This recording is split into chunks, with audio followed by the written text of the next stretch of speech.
Assalamualaikum warahmatullahi wabarakatuh.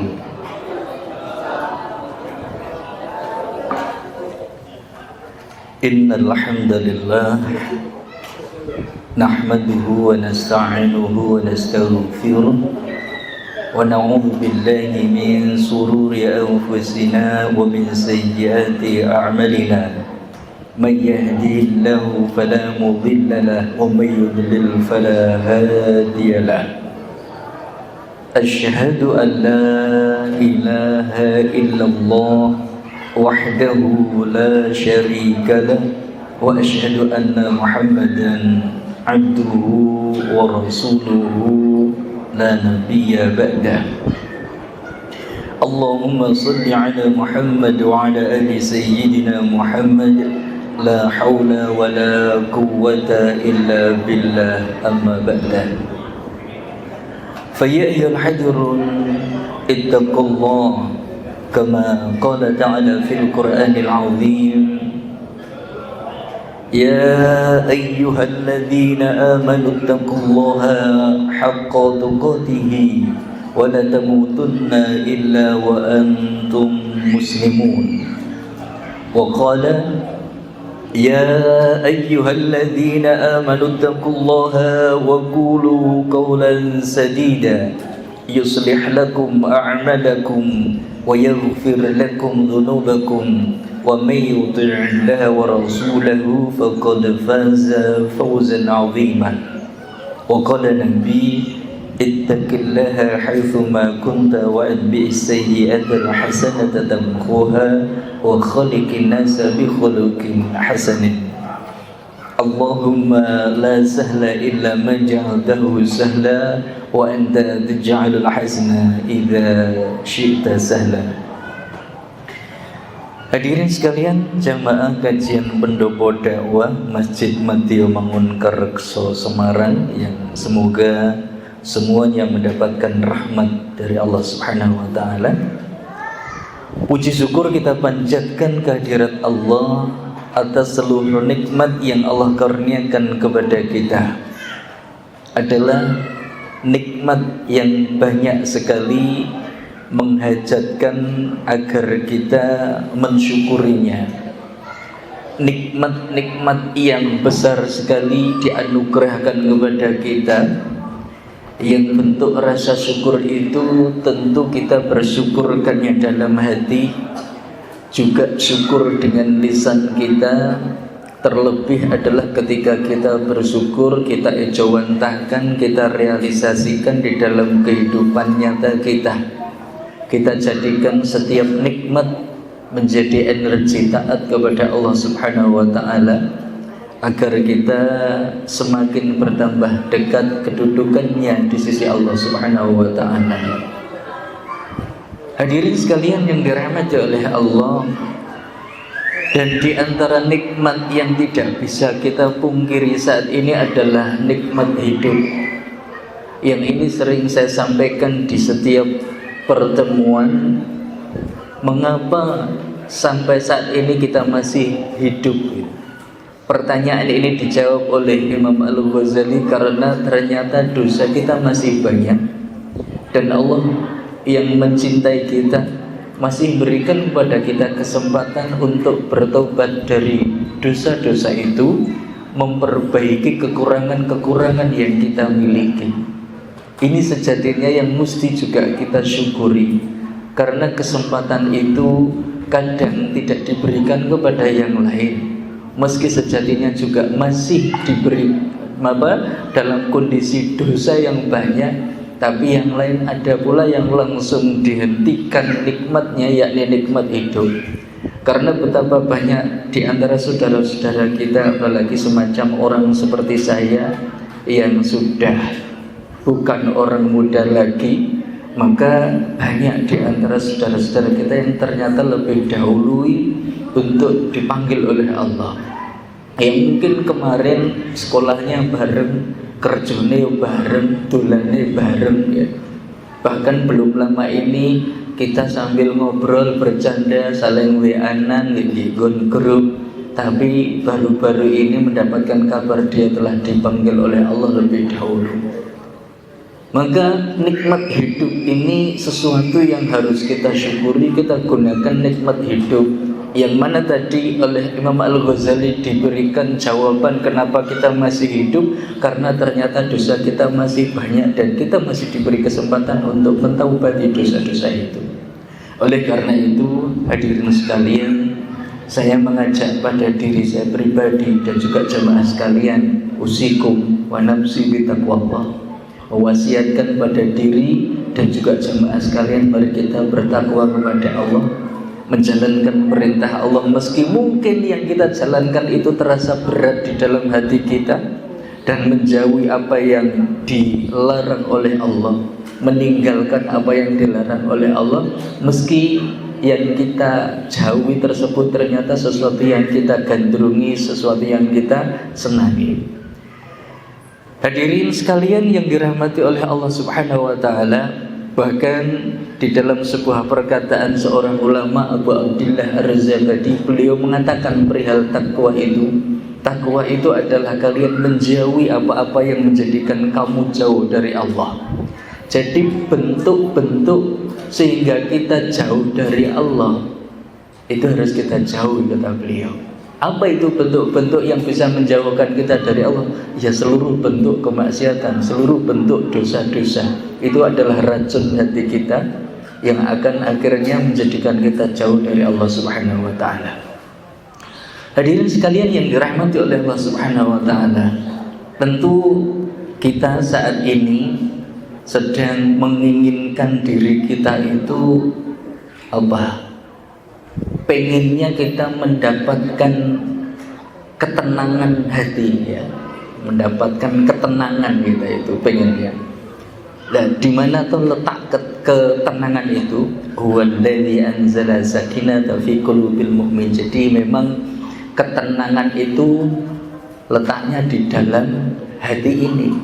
Nah, terus bagaimana caranya kita itu mendapatkan ketenangan tersebut gitu? Bagaimana untuk mendatangkan ketenangan di dalam hati itu? Maka ayatnya berbunyi, ala bidzikrillahi tatma'innul qulub. Jadi ketenangan hati itu hanya akan didapat dengan zikrullah. Kemudian di mana letak zikrullah itu? Bagaimana kita bisa mendapatkan zikrullah itu? Kalau di dalam hadis disebutkan, Kanjeng Nabi ngendikan yang isinya seperti ini kurang lebih. Kalau kalian itu melewati taman-taman surga, maka ikutlah bergabung, ikut makan-makan dan minum-minum bareng gitu. Kemudian para sahabat itu bertanya, wahai Rasulullah, bukankah surga itu adanya di akhirat? Kemudian Rasulullah menjawab, iya benar, surga itu adanya di akhirat, tetapi juga taman-taman surga itu ada yang di dunia. Apakah itu? Ya, ini adalah majelis-majelis zikir, majelis-majelis di mana ketika kita hadir di dalam majelis tersebut, kita bisa mengingat Allah.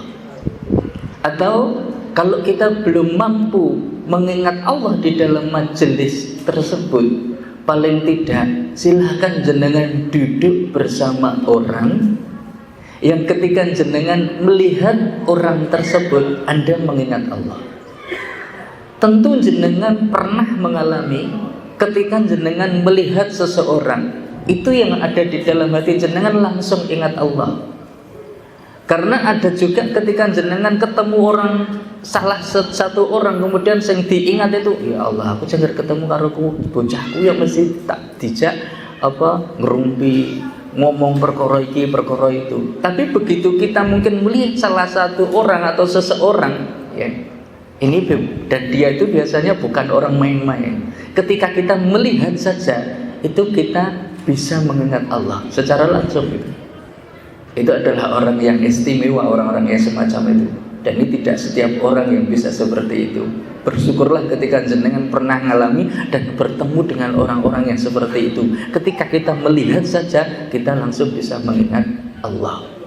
Hadirin sekalian yang dirahmati oleh Allah Subhanahu wa taala, maka penting ketika kita berada di taman-taman surga. Tadi ketika Kanjeng Nabi ngendikan ketika ada taman-taman surga, silakan kalian ikut makan minum di situ. Di sini malah termasuk bener-bener mangan ya untuk minum ya untuk es toh. Mbun, saya untuk tengkleng, engko sabar, insyaallah dapat nanti. Bukan hanya sekedar kata-kata kiasan kita makan dan minum. Saat ini di pendopo dakwah Masjid Madya mohon karsa itu benar-benar ya untuk jasmaninya dapat rohaninya. Amin. Alhamdulillahirabbil alamin. Ya. Hadirin sekalian yang dirahmati oleh Allah, karena ketika kita berada di sini berarti kita sedang sebagaimana tadi Ustadz Haji ya. Kita ingin mendapatkan tausiah, sedang mengamalkan surah Al-Asr yang sering kita baca, sering kita gunakan untuk sholat, karena saking hafalnya kita dengan surah tersebut dibanding yang lain gitu, sehingga menjadi surah favorit ya. Hadirin sekalian, di situ kita bisa mendapati ayat tersebut wal asri, bahkan Allah itu bersumpah ya. Kalau kita sebagai manusia itu bersumpahnya demi Allah, wallahi. Tetapi kalau Allah itu bersumpah demi makhluknya, ya, wal asri, demi waktu. Kalau di tempat yang lain ada wasamsi, wadduhaha, wal laili wan nahari, itu ada makhluknya Allah. Ya, wasubuhi, ya, demi subuh ya.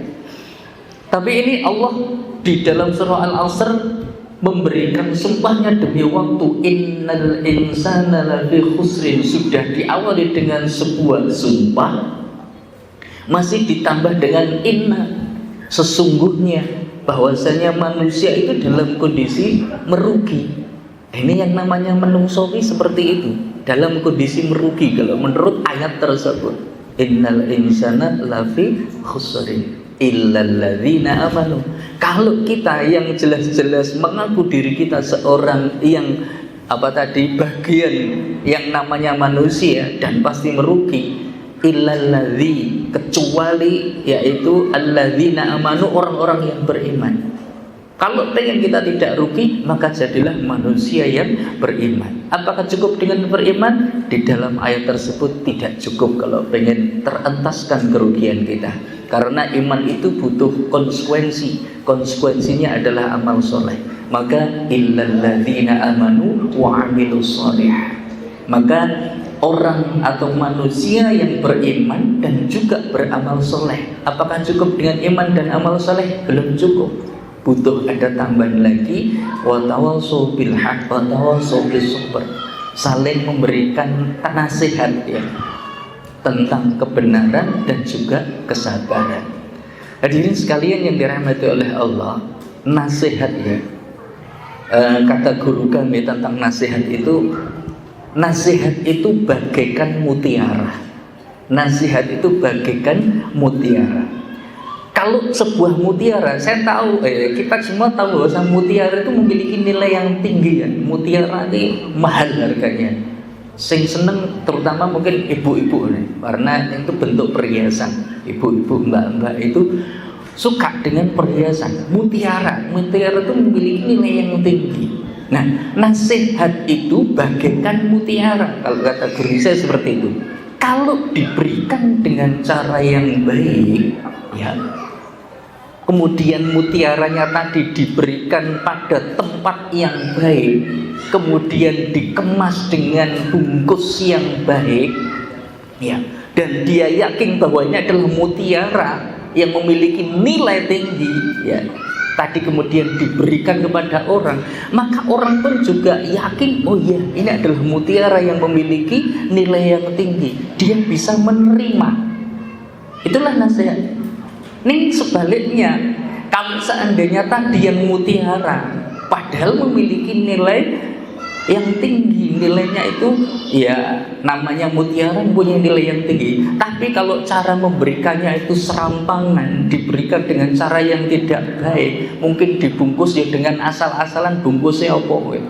Tapi kalau dengan tadi yang dengan cara yang baik, bungkusnya dikemas di kotak kemudian dikasih hiasan-hiasan karena nilainya tinggi. Tapi sebaliknya kalau dibungkus dengan bungkus wis ala kadarnya, mungkin dibungkus kalau bungkus kertas koran duwel-wel misalkan, terus cara memberikan itu diuncal ngene tok. Orang itu akan menyangka iki ngwenenge aku opo. Padahal isinya mutiara. Orang tersebut mungkin alah nanggep oleh orang mutiara kuwi. Karena apa? Wis dibungkus dengan asal-asalkan weh ke yo nguncalke. Bisa jadi orang tersebut tidak akan menerima. Demikian pula nasihat.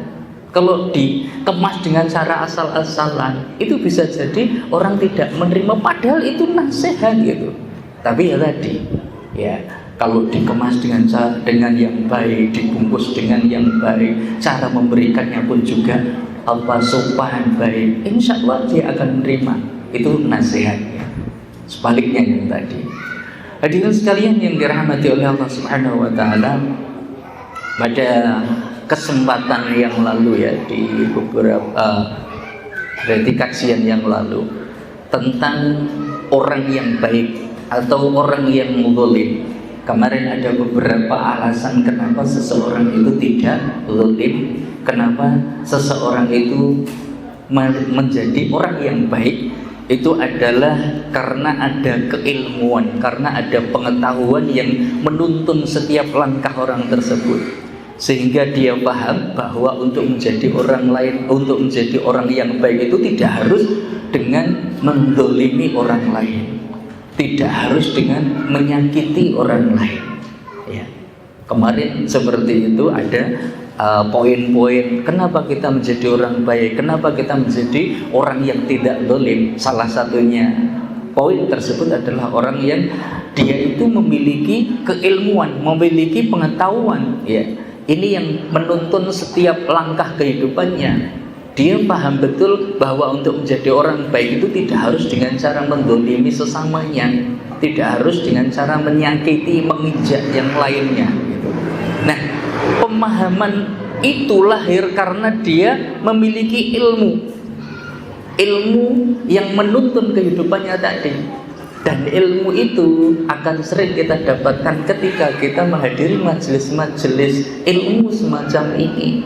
Yang tadi dikatakan oleh Rasulullah itu adalah taman-taman surga tadi. Ya. Bahwasanya kita menghadiri majelis ilmu karena memang tuntutan kita sebagai seorang muslim itu thalabul ilmi, mencari ilmu itu adalah sebuah kewajiban. Di dalam hadis kan disebutkan thalabul ilmi fardhatun ala kulli muslim, bahwasanya mencari ilmu itu adalah kewajiban bagi seorang muslim. Kalau kita memang mengaku diri kita seorang muslim, maka wajib untuk mencari ilmu itu. Salah satunya pendopo dakwah di Masjid Madya Mangkarso itu memberikan sarana untuk talabul ilmi. Dan kita itu kalau menggunakan ya fasilitas yang sudah ada, alhamdulillah. Apa meneh tadi sebagaimana saya katakan, bukan hanya sekedar siraman rohani yang kita dapatkan, tapi juga akan mendapatkan kesegaran jasmani dengan adanya tengkleng dan es tadi. Ya, hadirin sekalian yang dirahmati oleh Allah, thalabul ilmi, mencari ilmu itu wajib. Lah dene engko entuk iki perkara pas setelah ngaji kok pinter atau ora, nah itu rezeki orang beda-beda. Tetapi adalah wajib ketika kita menghadiri majelis ilmu atau thalabul ilmi, mencari ilmu. Sehingga ketika seseorang memiliki ilmu, dia memiliki pemahaman tentang din ini, wa may yuridillahu bihi khairan yufaqihu fid-din.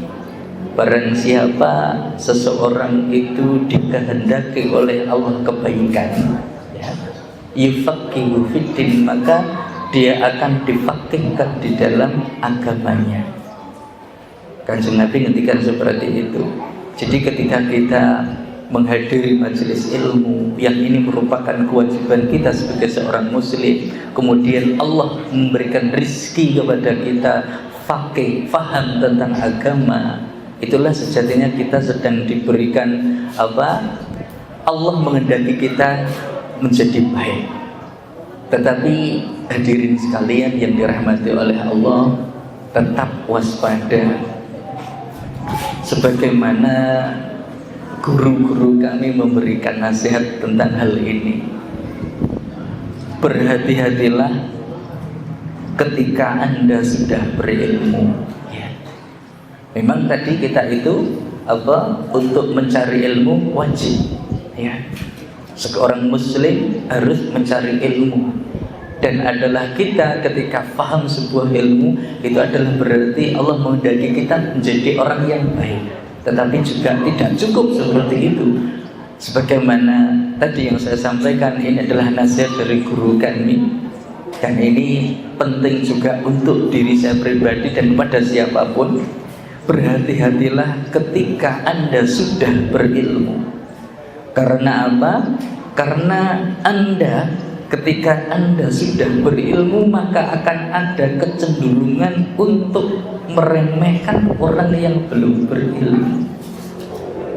Ini harus hati-hati kita.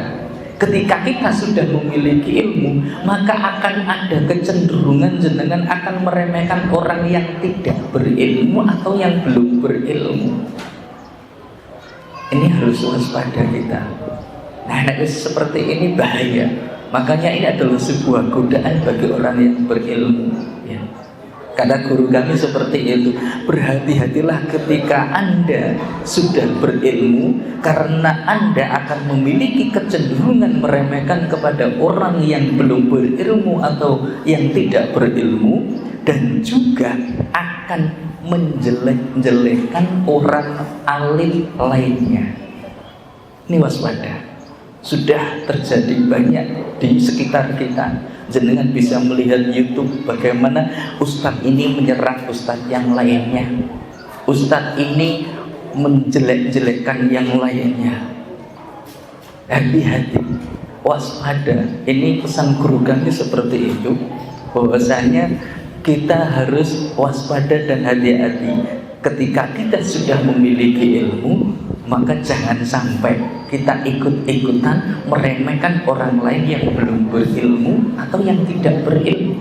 Apalagi ketika kita sudah berilmu, menjelek-jelekkan orang-orang alim selain dia. Hati-hati. Kita mencari ilmu bukan untuk itu. Hadirin sekalian, ini memang penyakit yang mesti harus diwaspadai oleh orang berilmu, siapapun itu.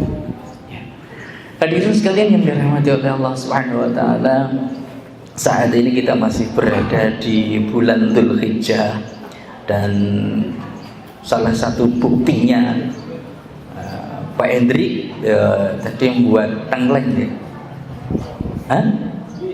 Itu dari sedekah kurban atau dari seseorang yang menyedekahkan untuk hari ini? Apa turahane kurban? Ya. Yang jelas isih mayor-mayoran, isih di omah ya do duwe daging kambing, daging kurban. Kita masih berada di bulan Dzulhijjah, dan ini adalah salah satu bulan haram, yang mana ketika kita berada di bulan haram tersebut, kita akan mendapatkan lipat ganda pahala ketika kita melakukan amal soleh. Tapi juga mesti harus berhati-hati, berada di bulan haram itu lipat gandanya dosa itu juga akan terjadi ketika kita melakukan kemaksiatan. Dan tentu ketika kita berbicara bulan Dzulhijjah tidak akan terlepas dengan Idul Adha, dengan Idul Kurban. Dan ketika kita berbicara masalah Idul Kurban, masalah Idul Adha, juga tidak terlepas dengan sosok sosok tokoh yang di dalam bulan Dzulhijjah sangat banyak atau sering dibicarakan, yakni keluarga Ibrahim alaihissalam. Yang kalau di dalam Al-Quran jenengan mendapati sebuah ayat kalau tertulis uswatun hasanah, itu selain Rasulullah SAW adalah juga keluarganya Ibrahim alaihissalam. Mereka adalah keluarga sang pemburu surga. Mereka ini adalah keluarga sang pemburu surga dan orang yang lari dari neraka. Ya, sebagaimana kajian kali ini, kalau jenengan tadi melihat flyer atau mungkin pengumumannya, adalah cara mudah membuka jannah. Opo Hadirin sekalian yang dirahmati oleh Allah, karena ini juga berkaitan dengan bagaimana keluarga Ibrahim alaihissalam ini, karena mereka itu sang pemburu surga. Ini saya kaitkan kepada perkataan salah seorang sahabat Nabi yang juga merupakan sepupu beliau, juga merupakan menantu beliau. Dia adalah suami dari Fatimah Az-Zahra binti Muhammad bin Abdullah, yakni Ali bin Abi Thalib. Kalimat ini terdapat di dalam kitab Nasaikhul Ibad karya Imam Nawawi Al-Bantani, yang kitab ini merupakan syarah dari kitabnya Ibnu Hajar Al-Asqalani. Di dalam kitab Nasaikhul Ibad ya, ini Imam An-Nawawi Al-Bantani memberikan sebuah bab, di bab ke-6, di makalah ke-6 tentang perkataan Ali bin Abi Thalib ini. Wal maqalatu sadisatu, makalah yang ke-6, an Ali radhiyallahu anhu karramallahu wajh annahu qala man jami'a sittah khisalin lam yada' lil jannati matlaban wala 'anil nari mahraban. Awwaluha 'arafa Allah ta'ala fa'ata'ah wa 'arafa asy-syaitan fa'asah wa 'arafa al-akhirata fatalabaha wa 'arafa ad-dunya farafadaha wa 'arafa al-haqqa fa'atba'ahu wa 'arafa al-batila fajtanabahu. Ini di dalam makalah yang ke-6, di bab yang ke-6, makalah yang ke-6 di dalam kitab Nasaikhul Ibad ya, yang ditulis oleh Imam An-Nawawi Al-Bantani tersebut, dari Ali radhiyallahu anhu wa karrama wajhahu, sesungguhnya beliau berkata,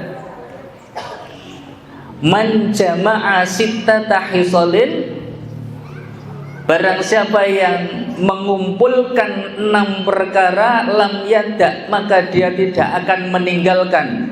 Ay lam yatruk, maksudnya adalah dia tidak akan meninggalkan lil jannati matlaban, dari surga sebagai tempat pencarian, wala 'anil nari mahraban, dan juga tidak akan meninggalkan dari neraka sebagai tempat kabur atau tempat lari. Ai hadhihi sitatun mafatihul jannati wa maghliqun nar. Maksudnya adalah 6 perkara itu adalah kunci pembuka surga dan gemboknya neraka. Ada 6 hal yang kalau kita kumpulkan 6 hal itu, maka dia akan menjadikan pembuka surga. Makanya tadi saya katakan, atau materi kali ini adalah cara mudah membuka jannah. Itu karena ketika kita bisa mengumpulkan 6 perkara ini, maka kita akan otomatis mendapatkan kuncinya surga untuk dibuka, dan juga otomatis langsung akan menggembok neraka. Neraka akan tertutup ya. Awaluha, yang pertama dari 6 perkara tersebut adalah arafallaha ta'ala.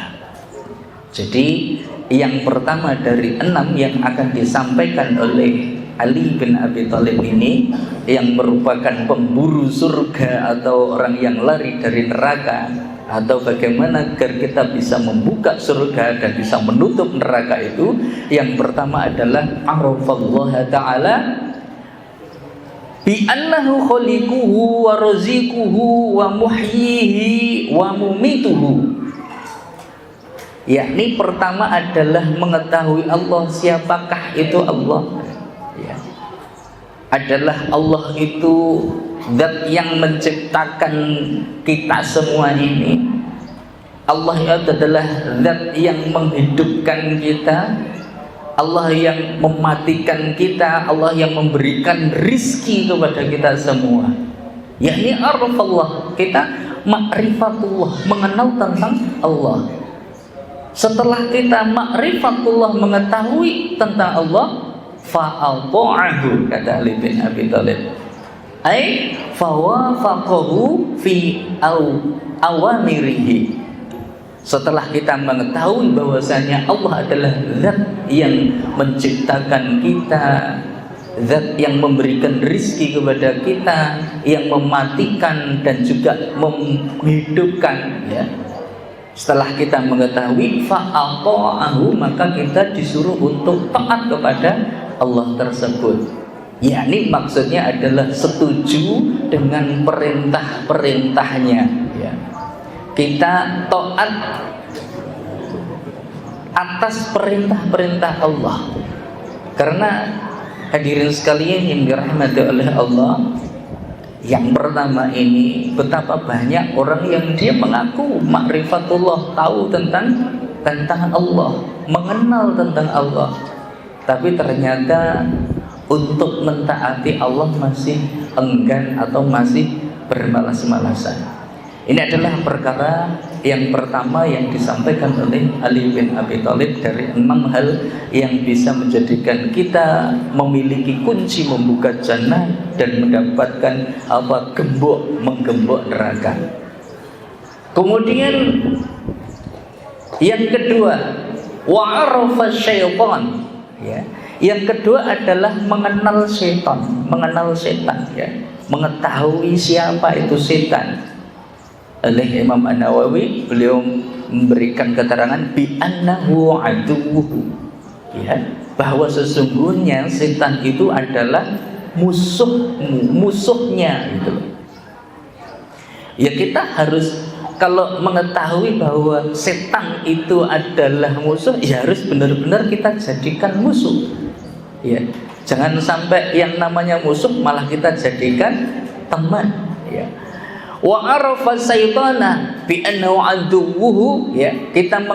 Dia mengetahui tentang setan, bahwa setan adalah musuhnya, fa'asahu, kemudian menyelisihi perintah setan tersebut, kemudian dia menentang setan tersebut, ai khalafa amruh, ya. Maksudnya dia menyelisihi bisikan-bisikannya, menyelisihi perintah-perintah dari setan tersebut. Allah ngendikan di dalam Al-Quran surah kedua, surah Al-Baqarah ayat ke-208. A'udzu billahi minasyaitonir rajim. Ya ayyuhalladzina amanu udkhulu fis-silmi kaffah. Ya. Wahai orang-orang yang beriman, udkhulu, masuklah kalian fis-silmi kaffah, ke dalam Islam ini secara menyeluruh. Tidak setengah-setengah. Kalau kita mau pengen jadi orang Islam yang benar-benar Islam, ya masuk ke dalam Islam secara menyeluruh, tidak setengah-setengah. Iki aku ketok iki cocok karo aturan Islam sing iki. Lho, dek sing siji iki aku ketok ora cocok, ora nyocoki atiku, ora nyocoki nafsuku. Tidak boleh seperti itu. Kita masuk Islam secara kafah, secara menyeluruh. Udkhulu fis-silmi kafah wa la tattabi'u khutuwatis syaitan, dan janganlah kalian mengikuti langkah-langkah setan. Innahu, sesungguhnya setan itu lakum bagimu aduwwum mubin, musuh yang nyata. Di situ juga disebutkan bahwasanya ayat ke-208 surah kedua Al-Baqarah, innahu lakum aduwwum mubin, ya, wala tattabi'u khutuwatis syaitan innahu lakum aduwwum mubin. Sesungguhnya, ya, setan itu adalah musuh yang nyata. Maka jangan kalian mengikuti langkah-langkah setan.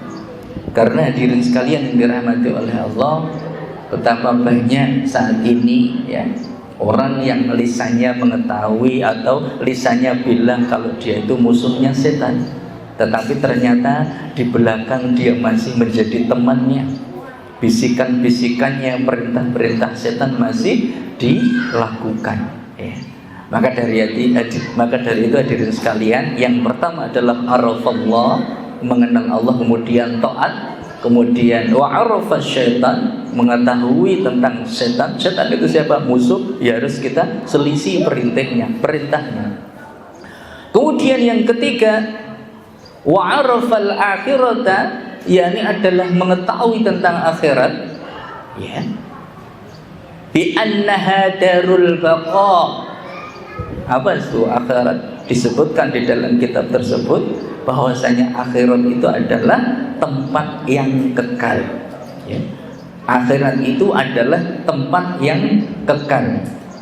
Maka kemudian fatalabaha, kemudian dia mencarinya, biistidadi radiliha, biistidadi zatilaha. Kemudian dia mencari dengan cara dia menyiapkan bekal untuk akhirat tersebut. Setelah dia mengetahui wa'arafal akhirat, dia mengetahui tentang akhirat, kemudian dia bersegera untuk mencari bekal sebanyak-banyaknya untuk kehidupan di akhiratnya. Karena betapa banyak orang yang tahu bagaimana pentingnya akhirat, tapi ternyata masih minim. Sebentar. Ternyata masih minim bekal untuk akhirnya, atau mungkin masih malas-malasan untuk mencari bekal akhirnya. Fatasawwadu fa inna khairaz zadi taqwa. Maka berbekallah, dan sebaik-baik bekal itu adalah takwa. Hadirin sekalian yang dirahmati oleh Allah. Kemudian yang keempat kata Ali bin Abi Thalib adalah wa'arafad dunya. Dan kemudian mengetahui tentang dunia, bi annaha faniyatun wa annaha darul marori, ya. Bahwasanya dunia itu akan sirna, dunia itu fana, dan sesungguhnya yang namanya dunia itu hanya tempat melewat, ya. Ya jenenge tempat melewat itu berarti dunia bukan tempat tinggal, tapi tempat meninggal. Kalau kita mungkin sering mendengar atau pernah mendengar sebuah ungkapan Jawa, ya. Orang Jawa bilang, wong urip ning alam donya kuwi ibarate mung mampir ngombe. Wong jenenge mampir ki apa ya? Terus nggih nggon kono terus ndak toh. Dia datang ke tempat tersebut kemudian mampir diombe Pak Ese Pak. Sudah. Bar ngombe ya wis terus dilanjutkan lagi perjalanannya untuk ke akhirat. Makanya wa'arafad dunya bi annaha faniyatun wa annaha darul marari. Dia mengetahui tentang dunia bahwasanya dunia itu akan sirna karena dunia itu adalah tempat melewat. Farafadha, kemudian dia menolaknya. Ai taraka wa lam yakhud minha ila biqadri. Jadi maksudnya dia akan menolak dunia itu, maksudnya dia meninggalkan dunia dan dia tidak akan mengambil dari dunia kecuali hanya sebatas bekal untuk akhiratnya. Kita tidak akan bisa mengabaikan dunia, tidak akan bisa menolak dalam artian kita orang melewati dunia, nggak bisa. Saat ini kita berada di dunia, tetapi kita jangan sampai terlena terhadap kehidupan di dunia ini, gitu. Kita hidup di dunia mencari sebanyak-banyaknya bekal untuk akhirat kita. Yang selanjutnya adalah yang kelima adalah wa'arafal haq, yakni adalah mengetahui tentang kebenaran. Ai as-shawaba minal ahkam, maksudnya adalah kebenaran dari hukum-hukum Allah. Al-haqqu min rabbik, kebenaran itu datang dari Allah dan Rasulnya. Fa'atba'ahu, kemudian setelah kita mengetahui kebenaran maka mengikuti kebenaran itu. Wa amilahu, maksudnya adalah dia mengamalkannya, ya. Hadirin sekalian yang dirahmati oleh Allah Subhanahu wa taala, karena betapa banyak orang yang saat ini mengaku dia tentang al-haq atau dia mengetahui tentang kebenaran, tapi ternyata masih malu-malu atau bahkan malas meniti jalan kebenaran tersebut, ya. Karena memang bukan perkara yang mudah untuk meniti jalan kebenaran itu, pasti banyak godaannya, gitu. Ini yang kelima. Kemudian yang keenam adalah wa'arafal badila, mengetahui tentang kebatilan, keburukan, kejahatan, ya. Ai aswab ai ghairu sahih, maksudnya adalah yang enggak benar. Kalau tadi al-haq itu benar, batil itu tidak benar. Fajtanabahu, setelah kita mengetahui yang tidak benar tentang perkara batil, kemudian dia menjauhi kebatilan tersebut. Walan ya'malu, yakni dia tidak mengamalkan tentang kebatilan tersebut. Hadirin sekalian yang dirahmati oleh Allah, poin kelima dan keenam itu maka kita sering berdoa kepada Allah. Allahumma arinal haqqa haqqa warzuqna ittiba'ah wa arinal batila batila warzuqna ijtinabah. Ya Allah, tunjukkanlah kepada kami yang hak itu hak, yang benar itu benar, dan rizkikan kepada kami kekuatan untuk bisa mengikutinya. Wa arinal batila batila, dan juga berikanlah pada kami petunjuk bahwasanya yang buruk itu buruk, yang batil itu batil, dan berikan kekuatan kepada kami, rizkikan kepada kami kekuatan untuk bisa meninggalkannya. Karena yang batil, yang haram, walaupun dikemas dengan sesuatu yang indah sekalipun, yang namanya haram tetap haram dan harus kita tinggalkan. Hadirin sekalian yang dirahmati oleh Allah, inilah 6 hal. Ketika kita mengumpulkan 6 hal ini, kata Ali bin Abi Thalib, ini adalah cara mudah untuk membuka jannah dan bisa menggembok surga. Makanya sebagaimana doa yang sering kita berdoa kepada Allah Subhanahu wa taala, Allahumma inni as'alukal jannah wa a'udzubika minan nar. Amin, Allahumma amin. Barakallahu fikum. Demikian yang bisa saya sampaikan pada kesempatan kali ini. Mohon maaf kalau ada hal-hal yang kurang berkenan di hati jenengan. Kami akhiri billahi taufiq wal hidayah. Wassalamualaikum warahmatullahi wabarakatuh.